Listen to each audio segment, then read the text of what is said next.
사면이 가로막혀서 길이 보이지 않는 어려운 상황을 표현할 때 우리가 사자성어로 이것을 사면초가라고 표현을 합니다. 그리고 산을 넘어도 또 넘어도 그 끝이 보이지 않을 때, 길이 보이지 않을 때 우리는 그것을 첩첩산중이라고 말을 하죠. 그런가 하면 앞으로 전진할 수도 없고 뒤로 물러설 수도 없는, 후퇴할 수도 없는 그런 어려운 상황이 일어날 때 우리는 진퇴양난이라고 말을 합니다.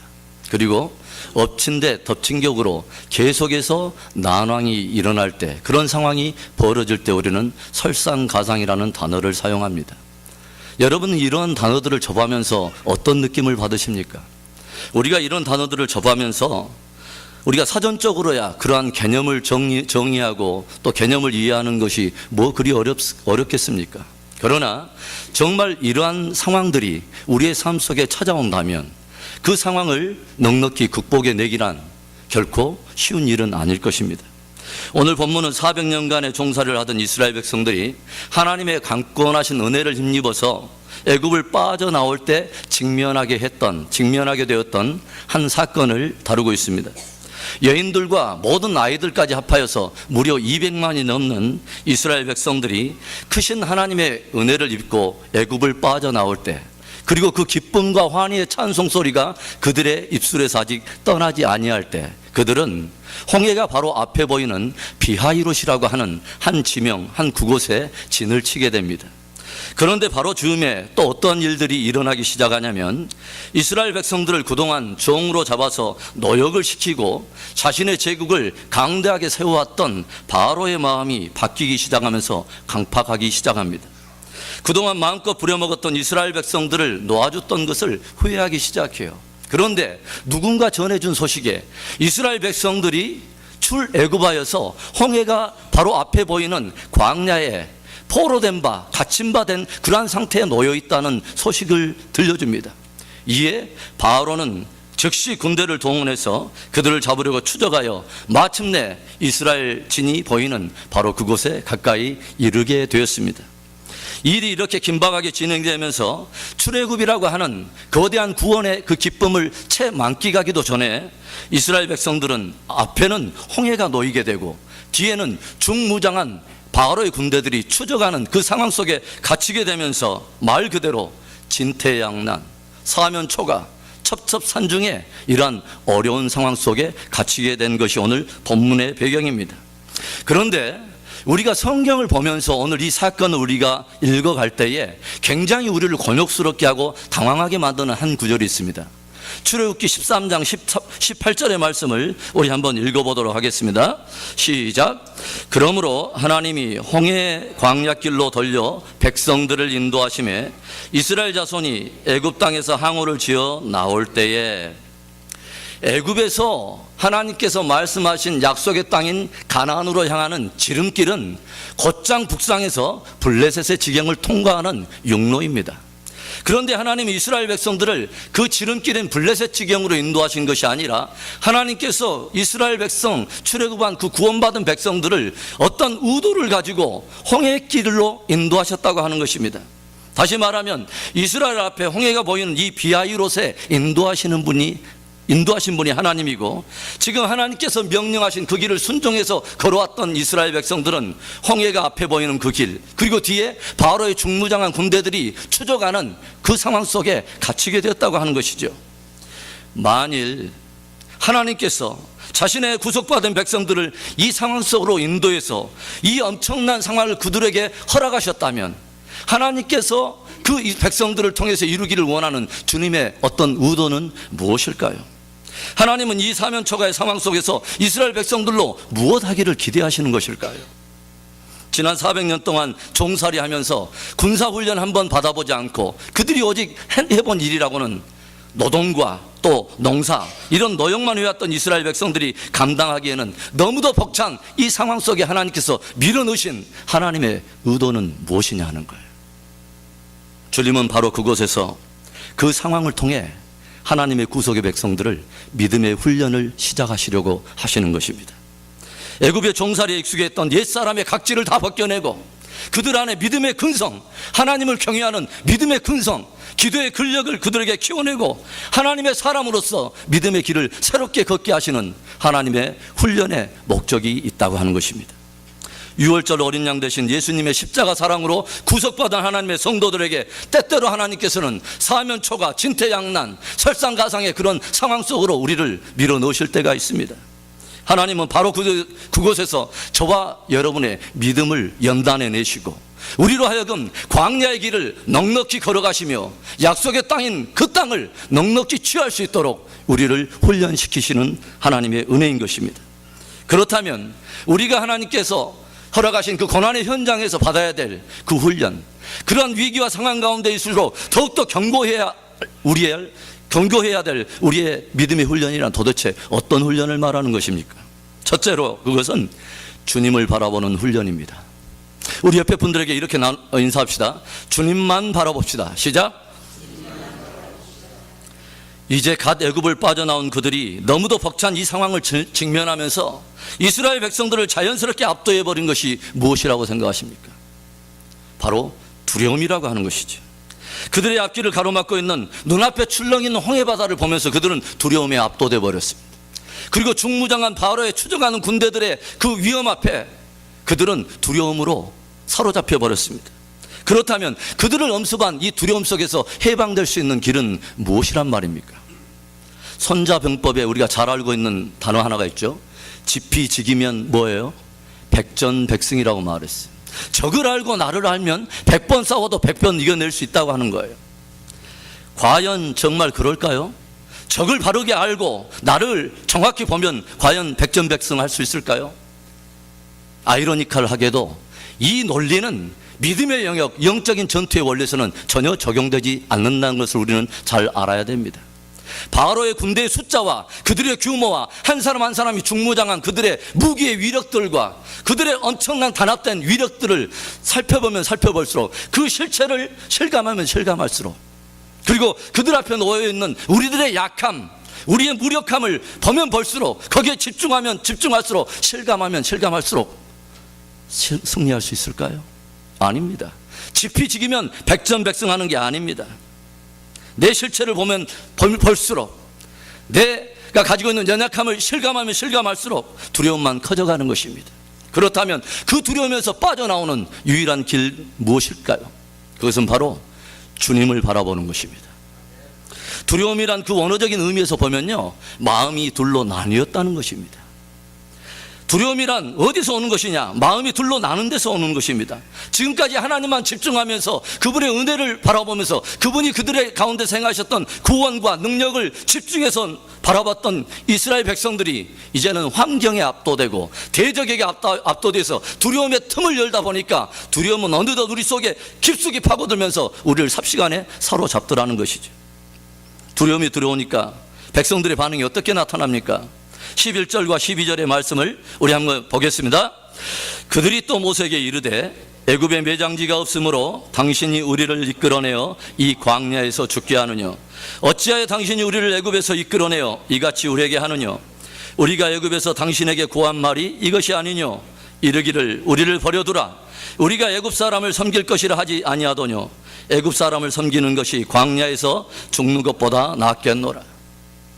두려움이 그들을 사로잡자 방금 전까지 침이 마르도록 하나님께서 그들을 구원하신 그분의 능력과 구원의 은혜를 찬송하던 그들의 입술은 변하기 시작하고 모세를 극찬하며 그를 순종하던 이스라엘 백성들은 돌변해서 그들의 입에서는 어느덧 모세를 거스리고 원망하며 하나님이 지금까지 섬세하게 인도했던 하나님의 은혜와 신실하심의 그 인도하심을 모두 다 회의를 품고 불평하며 또 원망하는 소리가 빗발칩니다.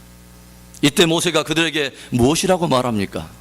13절의 말씀입니다. 함께 읽어봅니다.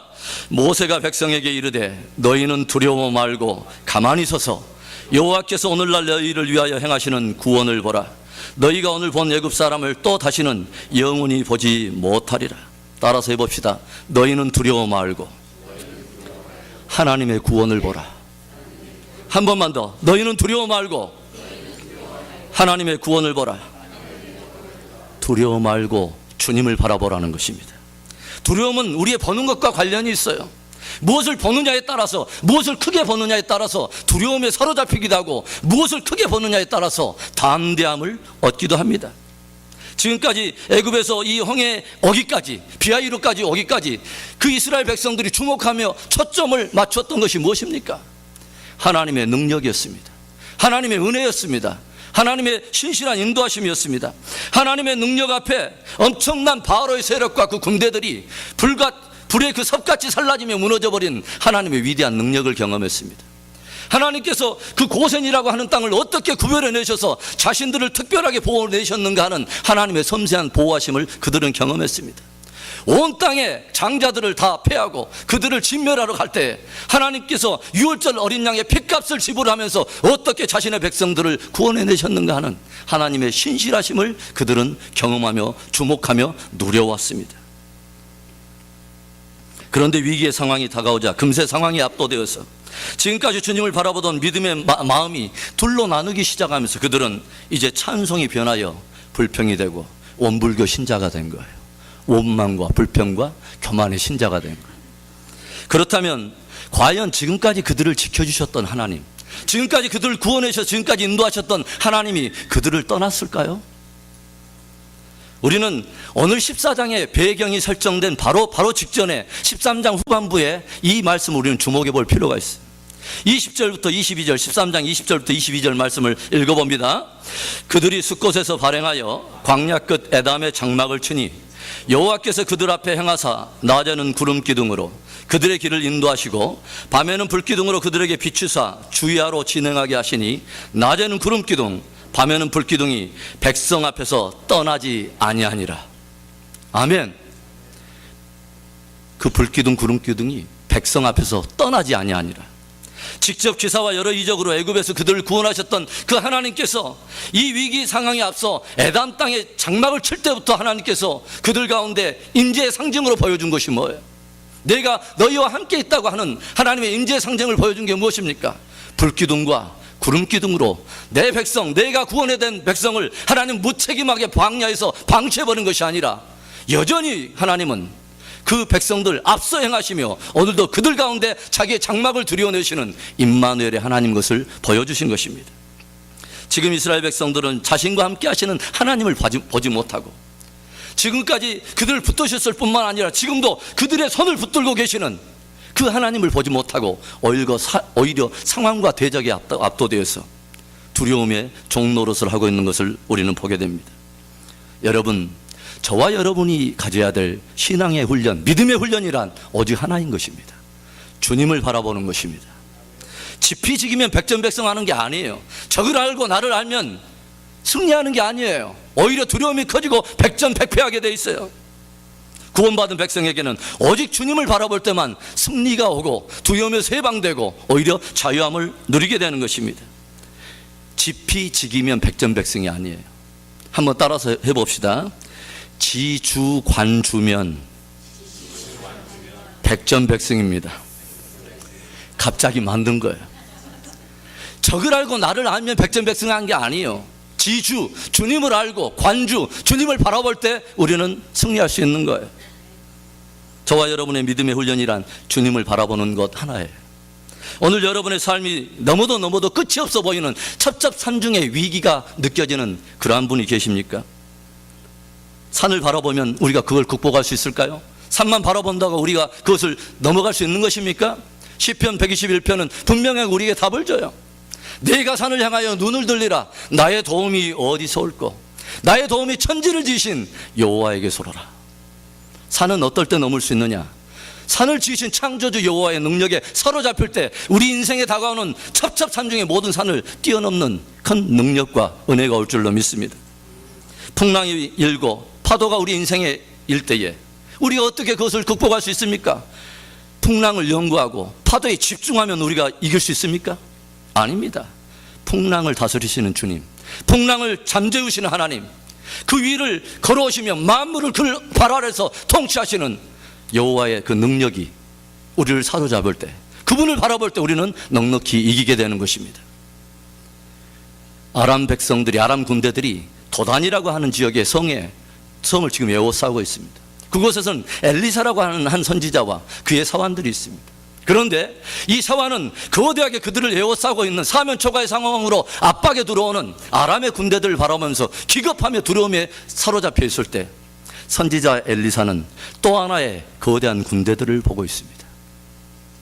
그들을 위해서 싸우시려고 오신 하나님의 군대들, 그들을 보호하기 위해서 하나님께서 보내신 하나님의 군대들이 그들을 진을 치고 그들을 지키시는 그 하나님의 위대한 보호하심을 보고 있어요.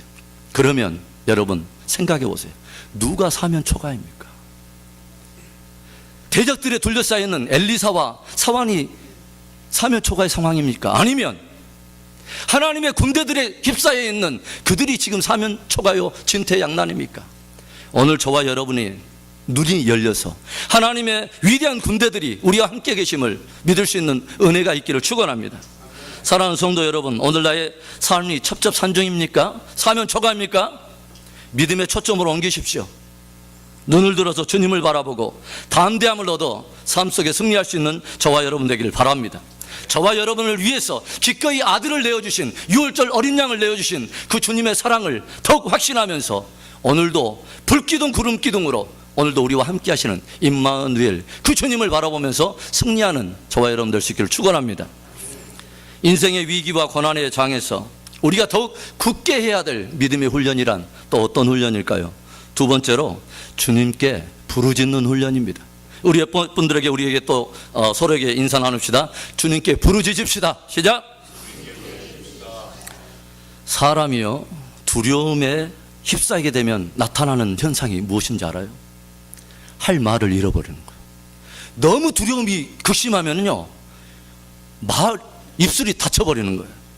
오늘 이 특별한 상황으로 인도하신 하나님께서 이스라엘 백성들 가운데서 훈련시키고자 하는, 의도적으로 그 상황을 설정해서 이스라엘 백성들로 하여금 훈련시키고자 했던 하나님의 의도는 무엇입니까? 바로 두려움으로 인해서 닫혀져 버린 저들의 입술을 열어서 주님께 부르짖게 하는 기도의 훈련입니다. 두려움에 사로잡혀 벙어리 냉가슴 하듯 그렇게 무기력감 속에서 허덕이는 좌절과 침륜을 다 떨쳐내버리고 주님의 도우심을 구하며 간절히 주님 앞에 부르짖어 응답받게 하는, 그래서 기도하니까 길이 열리더라, 기도 안에 승리가 있더라, 기도하니까 하나님의 능력을 내가 맛볼 수 있더라, 기도하니까 사람이 상상할 수 없는 놀라운 길이 하나님께로 오더라 하는 것을 경험하도록 하는 바로 그 훈련 말입니다. 주님은 때때로 사면 초가의 상황을 우리에게 허락하심으로 인해 우리의 닫혀진 입술과 가슴을 주께 열어 부르짖는 훈련을 하십니다. 문제를 통해서 더 크게 부르짖도록 우리를 연단해 오십니다. 그 상황을 통해 주님은 당신의 자녀들이 더 간절함으로, 더 신실함으로 그분의 가슴 깊이 파고드는 그러한 부르짖음의 기도를 주님께서 인도하셔서 그 부르짖는 자를 들으시는 그 하나님을 경험하게 하고 자녀들을 위해서 예비하신 그 능력의 힘이 큰 것을, 어떠한 것을 맛보게 해서 그분의 주되심을 기도 속에서 경험하게 하고 그 주님을 찬송케 하시는 것입니다. 우리는 딸이 흉악히 귀신 들린 한 헬라의 수로보니게 여인이 주님 앞에 나오는 장면을 우리는 복음서를 통해서 우리는 잘 알고 있어요. 사실 그 여인이 예수님께 나오는 것은 당대의 사회적인 또는 문화적인 배경을 우리가 함께 고려해 볼 때 그리 쉬운 일은 아니었습니다. 왜냐하면 여자였고 더군다나 이방인이었기 때문에 그렇습니다. 당대 문화적인 배경이 어떤 배경입니까? 여자나 아이들을 업수히 여길 뿐만 아니라 이방인들은 하나님의 선택받은 백성들을 위해서 오히려 괴 취급을 당하던 그런 것이 보편적인 당대 사회 문화 배경 아니었습니까? 그런데 그 여자가 자신과 자신의 딸이 당하는 이 문제를 만났을 때에 이 이방인이면서 여자였지만 그 여자는 결코 벙어리 냉가슴 앓듯이 혼자 울면서 자기 연민에 빠져서 좌절과 침륜에 허덕이지 않았습니다.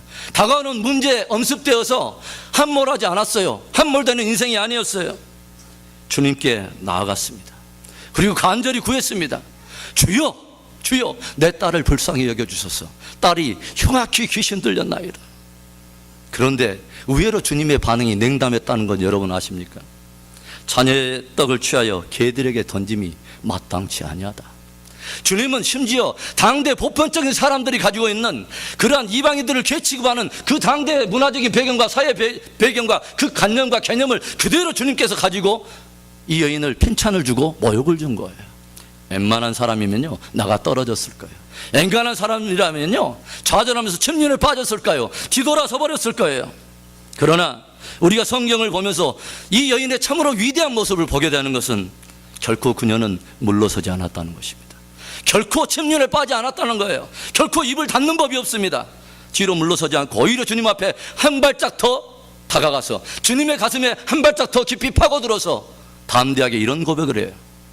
주여, 주의 말씀이 옳소이다마는 상아래 개들도 아이들이 떨어뜨리는 부스러기를 먹지 않습니까? 얼마나 놀라운 믿음의 반응입니까? 주여, 상아래 개들도 자녀들의 먹던 부스러기를 먹나이다. 이 말씀을 듣던 주님께서 회심의 미소를 띄우면서 그 여인에게 했던 말, 어떤 말입니까? 여자여, 내 믿음이 크도다.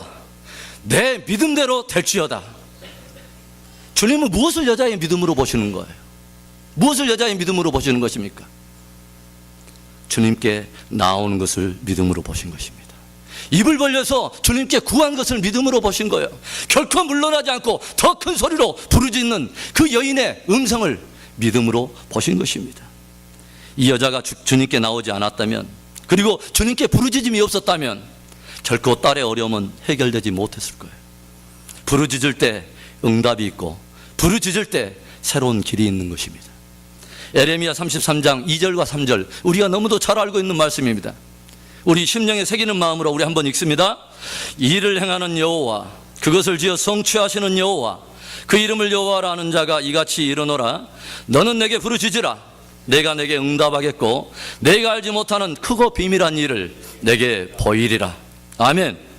앞에는 홍해바다, 뒤에는 중무장한 바로의 군대들이 진퇴양난, 사면초가의 상황이에요. 첩첩산중이에요. 그런데 그 상황 속에서 백성들은 두려움에 떨면서 함구무언하면서 두려움에 함몰되어 가지만 하나님의 종인 모세가 부르짖기 시작해요. 그런데 부르짖는 모세에게 하나님께서 응답을 주시는 것이 바로 15절과 16절의 말씀입니다. 읽어봅니다. 여호와께서 모세에게 이르시되 너는 어찌하여 내게 부르짖느냐? 이스라엘 자손을 명하여 앞으로 나가게 하고 지팡이를 들고 손을 바다 위로 내밀어 그것으로 갈라지게 하라. 이스라엘 자손이 바다 가운데 육지로 행하리라. 하나님께서는 부르짖는 모세의 기도를 들으사 감히 어떤 누구도, 어떤 인간도 생각해낼 수 없는, 감히 하나님이 아니라면 그 길을 내줄 수 없는 엄청난 하나님의 응답의 길을 주십니다. 그들이 눈앞에 그들을 두려움으로 사로잡고 있는 사망의 바다가 갈라져서 그 가운데 생명의 길을 내시겠다고 하는 것입니다. 얼마나 놀랍습니까? 오늘 주님께서 구속받은 하나님의 백성들을 위기의 상황으로 몰아갈 때 주님께서 하나님의 백성들을 그 상황을 통해서 훈련시키고자 하는 것이 있어요. 무엇입니까? 기도 속에서 하나님의 길을 보는 것입니다. 주께 부르짖는 훈련입니다. 기도로 싸우는 훈련입니다. 주님께 기도함으로 응답을 얻어내는 훈련입니다. 네팔에 제가 살다 보니까 네팔에 해발 6,400고지까지 살던 굉장한 그 고산족들이 있습니다. 그런데 이 고산족들이 살고 있는 그 정도의 그 높은 높이에는 항상 사방에 눈이 있어요. 그런데 이 사람들이 항상 어느 곳이든지 주변 마을이나 어떤 일들로 이동을 하러 갈 때는 어떤 특별한 동물 하나를 항상 앞세웁니다. 그 동물의 이름이 뭐냐면 야크라고 하는 동물이에요. 그런데 왜 이 동물을 앞세우느냐? 모든 사방이 눈으로 깔려있는 게 길이 보이지 않는 그곳에서 다른 동물을 앞세우면 갈팡질팡하는데 이 야크를 앞세우면 어떤 방법을 쓰든지 깊이 있고 길을 찾아내는 게 이 야크이기 때문에 그래요. 저는 우리 은혜비전 성도들에게 야크의 이 근성이 있기를 바라요. 어떤 상황을 만나든지 그 가운데 기도로서 하나님의 길을 얻어내는 사람들, 세상 가운데, 어둠 가운데, 환난 가운데 이 세상에 하나님의 길을 제시해 줄 수 있는 믿음의 복병들, 기도의 군대들, 무릎 군대들이 이 재단에서 우후죽순처럼 일어나서 거대한 부흥을 주도해가는 귀한 역사들이 있기를 축원합니다. 우리가 모든 전쟁이 진실로 여호와께 속해 있고 우리가 적어도 믿는 하나님은 반드시 들으시는, 그리고 섭리하시는 하나님 것을 믿는다면 우리의 삶의 현장에서 당하는 문제와 이 위기 앞에서 더욱 부르짖는 기도가 회복되어야 할 줄로 믿습니다. 우리가 종종 그런 말을 하잖아요. 우리가 일을 하면 그냥 우리가 일을 하는 것이지만 우리가 기도하면 하나님이 일을 하십니다. 문제와 위기를 만날 때 두려움에 압도되어 버리고 두려움 속에 함몰되는 인생이 아니라 주께 부르짖음으로 승리의 응답을 누리는, 그래서 하나님의 살아계심을 맛보아 누리는 멋진 저와 여러분 될 수 있기를 주의 이름으로 축원합니다. 인생의 고난과 위기의 장에서 우리가 더욱 굳게 해야 될 믿음의 훈련이 무엇입니까? 마지막 세 번째로 약속을 붙들고 나아가는 훈련입니다. 우리 한번 옆에 분들에게 두 눈을 부릅뜨고 뚫어지다 보고 이렇게 인사합시다. 결코 멈추지 맙시다. 시작. 보니까 눈이 안 뚫어졌어요. 다시 한번 결코 멈추지 맙시다. 시작. 사면초가의 상황일지라도 대적에 함몰되거나 상황에 휩싸이지 않고 믿음의 사람이라면 늘 견지하면서 해야 될 것이 바로 멈추지 않는 것입니다. 이제 하나님께서는 모세에게 백성들로 하여금 앞으로 나아갈 것을 명령하셨습니다. 영적 전진을 멈추지 않고 약속을 신뢰하며 앞으로 계속 나아가라는 거예요. 구속받은 성도들의 믿음의 행진이나 영적인 행진은 결코 멈춰서는 안 되는 거예요. 여러분, 자전거를 타다 보면은 페달을 밟는 것을 멈추게 되면 어떤 일이 벌어질까요? 이내 갈팡질팡하면서 곧장 넘어져 버립니다. 갈팡질팡하다 곧장 넘어지게 되는 거예요. 우리 함께 히브리서 10장 38절과 39절의 말씀을 한번 읽어볼까요? 시작. 오직 나의 의인은 믿음으로 말미암아 살리라. 또한 뒤로 물러가면 내 마음이 저를 기뻐하지 아니하리라 하셨느니라. 우리는 뒤로 물러가 침륜에 빠질 자가 아니요 오직 영혼을 구원함에 이르는 믿음을 가진 자니라. 아멘. 영혼을 구원함에 이르는 믿음을 가진 자, 예수 그리스도의 십자가의 의를 힘입는 자, 이 믿음의 사람들이 물러가서 문제와 상황에 압도되어서 물러나서 침륜에 빠지는 것은 하나님이 기뻐하시는 바가 아니라는 거예요. 이건 믿음의 사람들의 자세가 아니라는 거예요. 어떤 사람들은 작은 문제 하나만 만나면은 금방 신앙의 원칙을 깨버리고 영적인 행진을 멈춰버립니다. 금세 침륜에 빠지기도 하고 물러서 버리고 세속에 타협해 버립니다. 그런데 하나님은 그것을 기뻐하지 않으시는 거예요. 만일 우리가 믿음의 행진을 멈춘다면, 더 이상 전진하지 않는다면, 우리는 우리의 믿음의 행진을 할 때에 하나님께서 역사하시고 예비하실, 우리로 하여금 마치 그것을 맛보도록 하실 하나님의 영광과 능력을 우리는 결코 경험할 수 없게 될 것입니다. 14장 4절의 말씀을 우리 한번 읽어봅니다. 내가 바로의 마음을 강팍히 한즉 바로가 그들의 뒤를 따르리니 내가 그와 그 온 군대를 인하여 영광을 얻어 애굽 사람으로 나를 여호와인 줄을 알게 하리라. 무리가 그대로 행하니라. 아멘. 하나님은 구속받은 하나님의 백성들을 이 사면초가의 위기 상황 속에 인도하시더니 그 이유를 뭐라고 말씀하시냐면 자신의 백성들을 통해서 영광을 얻어 만민으로 그의 하나님 되심을 알게 하려는, 영광을 얻으려는 하나님의 목적이 있다고 말씀하십니다. 하나님은 자신의 백성들이 환경에 위압되지 않고 대적에 두려워하지 않고 여러 여상하게 어떤 상황이 변화되지 않는 것처럼 느껴지는 그런 곤욕스러운 상황이 있다 할지라도 그것에 압도되는 것이 아니라 여전히 변함없는 하나님의 신실한 약속을 붙들고 믿음의 행진을 할 때 하나님은 마침내 그들에게 약속하신 길들을 여시고 그 길들을 걷게 하시고 마침내 하나님의 영광을 보게 하십니다. 13절의 말씀을 볼까요? 모세가 백성에게 이르되 너희는 두려워 말고 가만히 서서 여호와께서 오늘날 너희를 위하여 행하시는 구원을 보라. 너희가 오늘 본 애굽 사람을 또 다시는 영원히 보지 못하리라. 여전히 홍해가 놓여 있어요. 그리고 뒤에는 여전히 중무장한 군대가 오히려 이전보다 훨씬 시간이 가면 갈수록 그들에게 더 쪼여오는 굉장히 위기 상황입니다. 그런데 순종을 하면서 우리가 나아가면 나아갈수록 띄어지지 않는 발걸음이지만 주님의 신실하심을 의지하고 순종의 발걸음을 한 걸음 떼기 시작하면서 우리는 갈라지는 홍해를 경험하게 됩니다. 순종의 한 걸음 한 걸음을 내디딜수록 갈라진 홍해 속에 우리가 길을 걷게 되고 우리는 그 길을 경험하게 됩니다. 또 우리는 한 걸음 떼면 뗄수록 하나님께서 그 똑같은 배경과 환경 속에서 어떻게 해서 하나님께서 커다란 능력으로 대적을 패배시키고 하나님의 백성들을 구원해내는가, 그들을 영광스럽게 하는가 하는 하나님의 섬세하신 인도하심을 맛보게 되는 것입니다. 그래서 마침내 하나님은 믿는 우리를 통해서도 그리고 심판받는 대적을 통해서도 오직 온천한 만물 가운데 살아계신 분은 살아계신 하나님은 오직 그분 한 분인 것을 많은 사람들로 하여금 고백하게 하시고 하나님은 영광을 받으시는 것입니다. 우리가 종종 토요일날 우리 산행하시는 분들도 계시죠. 우리가 산을 오르다 보면은 처음에는 너무도 높아 보여서 감히 생각조차 할 수 없어요. 이것을 어떻게 정복해 갈까? 그런데요, 산을 넘다 보니까 아주 단순하고 명쾌한 하나의 교훈을 얻게 되더라고요. 그게 뭐냐면 산은 결코 관념으로는 넘을 수 없다는 것입니다. 산은 어떻게 넘어지느냐? 내 모든 것과 상황이 충돌할지라도, 어떤 이성과 하나님께서 주신 약속이 충돌할지라도 내가 나를 부인하고 주님의 약속을 붙들고 믿음의 걸음 한 걸음을 구체적으로 내딛어갈 때 내 디딜 만큼 주변의 환경이 달라지더라는 거예요.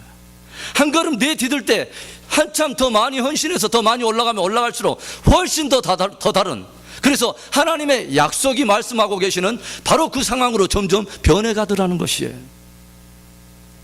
마찬가지입니다. 아무것도 변하지 않는 것 같아요. 그 자리에 그대로 있으면 우리는 두려움에 함몰되고 대적의 밥이 될 거예요. 그러나 주님의 약속을 붙들고 믿음의 전진을 멈추지 않고 앞으로 나아가게 된다면 우리는 그 길 속에서 하나님이 우리를 위해서 예비하신 놀라운 능력과 그분의 영광을 경험하게 될 것입니다. 오늘 삶의 현장에 고난과 어려움이 찾아왔어.